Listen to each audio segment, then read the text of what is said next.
No niin, terve vaan ihmiset pitkästä aikaa ja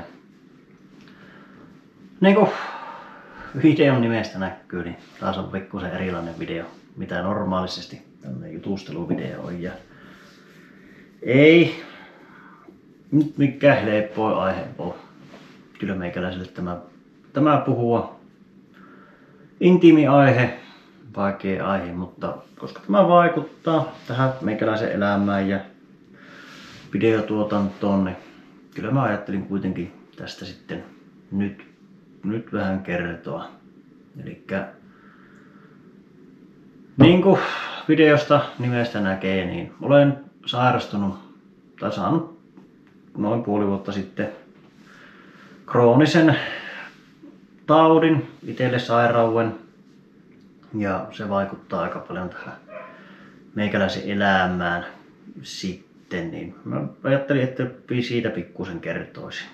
Elikkä lyhyesti ja ytimekkäästi, niin mulla on kylmän aiheuttama krooninen eturauhasen tulehdus.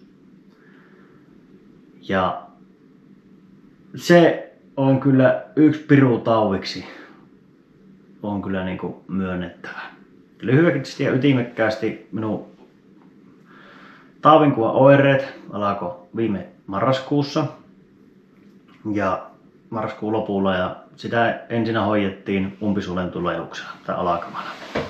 Tosi voimakkaita vattakipuja, mutta tutkimustuloksissa kun ei löytynyt viitteitä siihen umpisuolen tulehdukseen vielä voimakkaaseen, niin määrättiin puranaa ja kotiin ja seurataan hommaa. Pari kertaa kävin sairaalassa sen takia, kun kivut paheni, ei pystynyt syömään, ei pystynyt nukkumaan, ei pystynyt olemaan. Ja aina vaan lyötiin kotiin ja vähän puranaa. Kyllä se sillä helpottaa. Sitten kun pahenee, niin tuu uudestaan. No, kivut lähti leviämään. Eli ensinnä tuli selkäpuolelle kipiäksi. Eli ristiselkä, tai ensinnä niin koko alamaha oli kipiä, toilla kipiä. Ei voinut yskeä, nauraa. Sen, että pierästä pystyi, kun sekin sattui. Mutta sitten kivut levisi ristiselkään alaisella alueella tosi voimalliseksi. No, sitä sitten kenkkästiin kuin vanha ukko joka paikassa, mutta vielä luonto ei antanut periksi. Mutta sitten kivut levisi tuonne niin kuin alakertaan niin sanotusti. Kyllä kaikki ymmärtää. Ja siinä vaiheessa kävin taas sitten lääkärissä ja kerroin näistä uusista kivuista, niin ne sitten sanoi, että no, tämä alkaa nyt pikkuhiljaa selviämään tämä homma, että ruvetaanpa tutkimaan, ja jatkotutkimuksilla sitten toennettiin, että se tosiaankin on tulehtunut. Mutta se, että kun tulehdusarvot ei ollut noussut missään vaiheessa, niin ei oltu osattu oikein etsiä, että mikä on tulehtunut ja mistä on tulehtunut. Ja nytkin vielä oltiin vähän sillä lailla, että onko se tulehtunut. Kipiä se kyllä oli. No, ei muuta kuin puranaa ja sanottiin, että mehän kotiin ja ruvetaan kahtelemaan tätä hommaa, että kyllä se siitä. No, taas muutaman päivän sinnittelin ja kivut oli yhtä helvettiä suoraan sanottuna. Minä en ollut saanut nukuttua, ne oli ihan harmaa. Tai silleen sain nukuttua, että kävin aina kauratyyny tai mun lämpötyyny lämmittämässä mikrossa ja hauon sillä alamahaa. Ja niin pitkään kun se oli lämmin, niin pystyin nukkumaan. Ja heti kun se viileni, niin kivut tuli takaisin ja ei muuta kuin lämmittämään. Että ihan semmoista muutaman tunnin yöunta nukkuin. Ei pystynyt syömään, oli tosi kipiä tai niinku semmoinen huono olo oksetti. Ei pystynyt syömään, ei pystynyt juomaan. Niin alkoi semmoinen yleispuonti olemaan todella huono, ja sitten kun mä vaan makasin sohvalla ja kun oli kovat kipukohtaukset, niin kävin vessassa oksentamassa aina, niin siinä vaiheessa rouva soitti sitten ambulanssi, että et ole kunnossa, että nyt pitää saada hoitoa, ja lanssilla sairaalaan sitten. Ja siellä kerroin sitten tästä diagnoosista, minkä olen saanut, ja lääkäri otti sen sitten tosissaan sillä kertaa ja tutkittiin kunnolla, kuvattiin ja ultrattiin ja hämmennettiin muuten ja saatiin sitten tarkempi diagnoosi tähän tosiaan tähän kylmän aiheuttamaan eturahvastulehdukseen. Ja sillähän on semmoinen taipumus verrattuna bakteeriperäiseen, että se yleensä jääpi aina krooniseksi. Ja niin kuin tässä minun tapauksessa, niin tämä tauti jäi jylläämään. No, lääkäristä sain antibioottikuurin 5 viikkoa. Sen söin, niin olo pikkusen helpottui, mutta oireita jäi tosi paljon. Ja sitten kylmässä oloviima niin pahentaa niitä oireita. No, mennään siihen kohta lisää, mutta kuitenkin niin tämä meikäläisen vuosi nyt tässä on ollut semmoista jatkuvaa kipiänä olemista.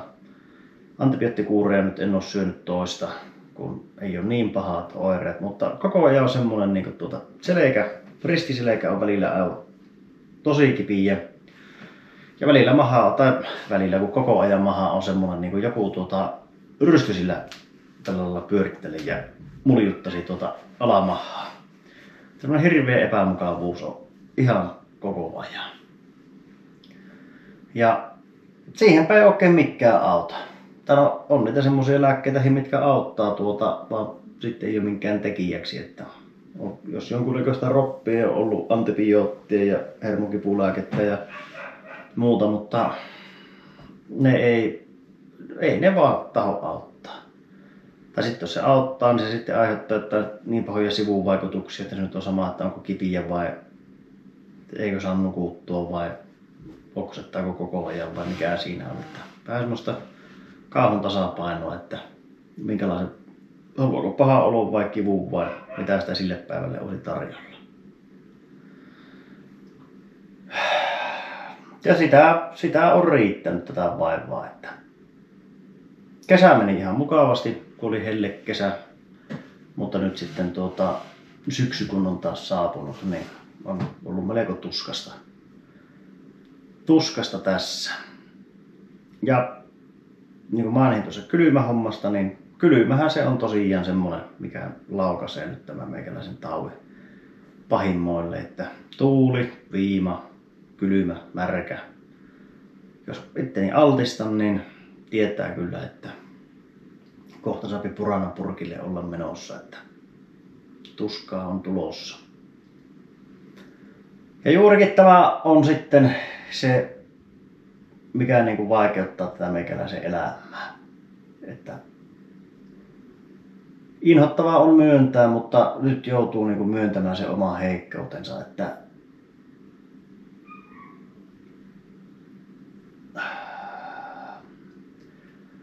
on ruvennut vähän pelkäämään sitä kipua suoraan sanottuna, koska se on niin yhtä helvettiä, kun se on kunnolla kipiä, niin sitä pelkää sitä kipiä, niin sitä vähän sitten välttelee. Ja kun välttelee sitä kipiäksi tulemista, niin sitten välttelee vähän ulkona olemista ja menemistä, että ei kastuisi niin eikä kylmettyisi, koska sen tietää sitten, että se on vaikeaa.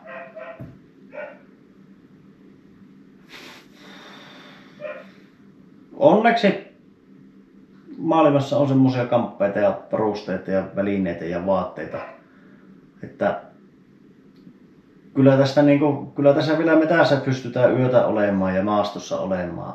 Ei siinä mitään, mutta siihen vaan pitää pikkuisen tässä investoida ja seurata koko ajan vähän sitä, että minkälaiset kamppeet ne pitää milloinkin olla ja muuta. Ja sitten kun tuntuu, että on tarpeeksi, niin laittaa vielä vähän lisää. Että pirtissä 23 on lämmintä, niin 2 villasukat on ja 5 housut ja 2 pitkää paitaa ja villaliivi, niin pysyy silleen lämpimänä, että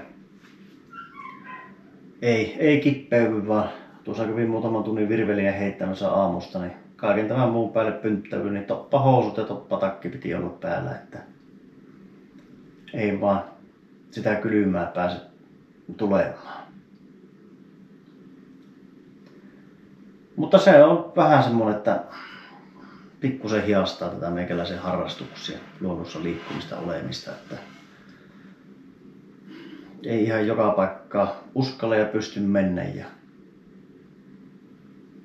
silleen vähän tympii. Että kyllä sitä aina joskus miettii, että muutama vuosi sitten vielä meikäläinen pipesi pitkin tuntureita ja muka oli kovaakin eräänkävijä ja nyt sitten saatana vaan pirtissä istuu toppahousut jalassa ja kahtoo kun lehdet tippuu puusta, että kun ei oikein välillä minkään tekijäksi. Niin. Ja se vähän sille suoraan sanottuna surkealta tuntuu.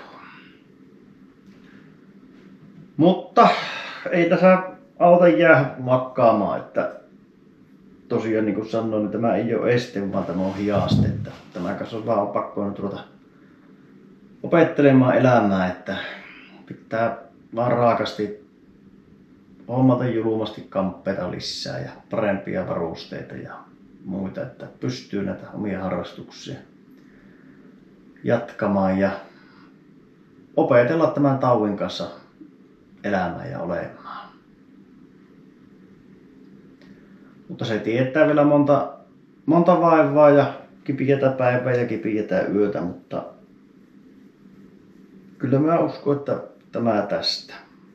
Kyllä tässä ensi talvellekin joku retki on suunnitteilla, että kunhan vaan saa omat puitteet kuntoon, niin kyllä tässä vielä päästään rautupilkille